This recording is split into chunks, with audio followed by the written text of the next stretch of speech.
What's up, you guys? Welcome back to my channel. How are you guys doing? I hope you guys are doing great. Happy New Year's to you guys. So today, my toddler is sitting in front of me and watching me. So today I wanted to talk about the pros and cons of a cesarean birth and a vaginal birth. Because as you guys know, I just had a baby. And for my first baby, my toddler son, I had vaginal birth. And my second son, I had a cesarean birth.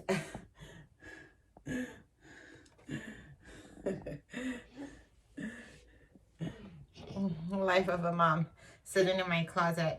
So because I had a cesarean birth and a vaginal birth, I feel like I can talk about this stuff with you guys. For those of you who are pregnant or thinking of what your options could be, and you wanted to get insight on someone who's had both. Now, let me just say that my experience might not be your experience. So don't go by my experience, because everyone has different experience when it comes to either vaginal birth or cesarean or C-section. I'm just going to be sharing my experience with you guys. What? Mom, I'm going ice skating. Okay, not now, baby.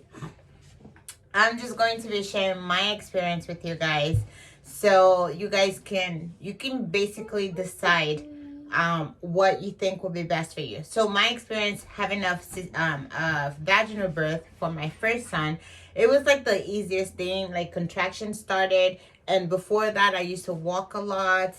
Contractions started, and by the time I got to the hospital, I was 6 centimeters dilated. I was asked if I wanted epidural. I was like, oh, hell yeah. I got the epidural, and I was fine. And luckily, the epidural stayed. And when I was pushing, I didn't even feel anything. I just felt like heat. Like, I didn't feel pressure or anything. I felt heat. And then I pushed my son out. He was 7 pounds, 13 ounces. I did tear a little bit, not so much. And then recovery period for that didn't take long, because I remember after a week I was out and about, because he had to go for his first doctor's appointment a week after birth. And I remember going to his doctor's appointment a week after his birth, and I was pretty fine down there. Like, it felt like it was healing. It felt like it was healing, and body wise overall I was doing perfectly fine. But then for my cesarean birth, cesarean birth, so I went in, I got all the IVs, whatever that they needed to put in me. I got all of that. They were doing the whole process, and those are like some of the complications that happens. Aiden, what? Tell them I'm going ice skating. Aiden, they don't want to know. They don't care. Stop it.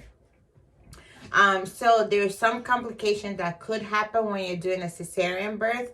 And I got pretty much everything that could go wrong.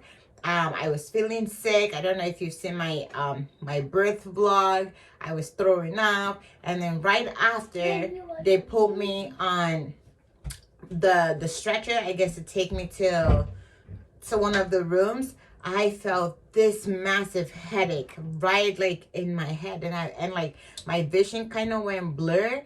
And I told them, I said, oh my gosh, I can't see, like, I have a headache. And they were like, what? And for me, it was because I did lose a lot of blood. I don't know if you've seen my my birth story. I don't know. I did explain that I lost a lot of blood, so I was having this massive headache. They were pumping me with stuff, and literally in less than 3 to 5 minutes, the headache was gone. And right after that, more complication. So my thing is, I feel like when it comes to birth, I feel like your body should be able to be ready. Like, not you forcing your body to like bring the baby out. So that's what I feel like. If I was to ever have any more kids, which I feel like I'm not going to be having any more kids at this point, because I'm super traumatized from having the cesarean birth. But if I had an option next time, I would definitely go for a vaginal birth, because with my cesarean birth came so many other problems. Like I said before, my vaginal birth, after a week of going home, I was pretty much fine. I was going around trying to get a passport for my son. We went to Turkey a month after. And my cesarean birth, it's been a month. You know, before that, like a week after, my stitches popped open. I had a blood clot on my arm. I was feeling so dizzy. I lost so much blood. There was just so much, like I didn't have appetite for food, and I love food. I couldn't eat anything, so it was so hard. So and they're like, I know the blood clot, they said it's very rare. Aiden, put on the light, baby. Put on the light. Put on the light. Mommy's doing a video. Turn it on, sweetie. Thank you. So I know they say with a cesarean birth that, you know, it does happen. You might not be able to eat. And that really hit me. I couldn't eat. I couldn't use the bathroom. I just feel like cesarean birth, though it's easier. So the easiest part of a cesarean birth is not having to go through contraction. And yes, contraction is a killer. But I feel like next time I would rather go through contraction than the whole cutting you open. Like even that too, when they were doing that, like I kept feeling like my whole body was like jiggling, moving on the table, because they were like pushing, pulling, whatever they were doing. I felt everything. Like it wasn't painful, but like the after part, you know, being like the whole process, just like at this point I'm literally traumatized to even even think of having any more kids. Do you want me to put you out and lock the door? Do you want me to put you out and lock the door? Don't put your face in the video. We'll do a video together today. So I'm like super traumatized, but I am so happy. Thank you. But I am so happy that come from that trauma came my beautiful, my handsome little baby. My handsome little baby. No, so that is all right, enough. So that is my experience with both cesarean and vaginal birth. If you were asking for a recommendation, I will go for that. And let me tell you guys, like there's thousands and millions of people in this world who do a cesarean birth and they're pretty much fine. And then there's that like a little percentage, I don't know what percentage, that do a cesarean birth that have lots of complication. And unfortunately, I was one of those who did a cesarean birth that had complication. So that's not saying that you're going to have complication when you do a cesarean birth. It's just saying that I did, and I'm traumatized, and I hope that you pick the right choice for yourself. Like if you don't have gestational diabetes and your baby is not too big that you can push the baby out, I would definitely go for a vaginal birth.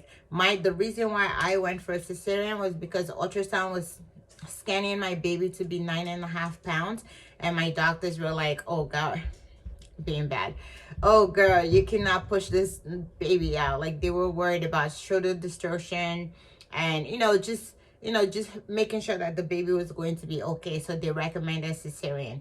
But I really wish I went for a vaginal birth instead, because even till now I still don't feel like I'm 100%, and it's been like 5 weeks since he's been born, so I still don't feel like 100%. Like when I walk, I still can't walk too fast, because then I feel like I'm pulling something. Because remember, my stitches did open, and then I had to go back and stitch it again.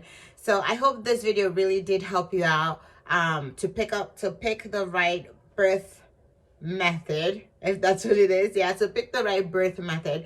This is my story. I hope my story helped you out to find something that's going to work best for you. Thank you so much for watching this video. I hope you really enjoy it.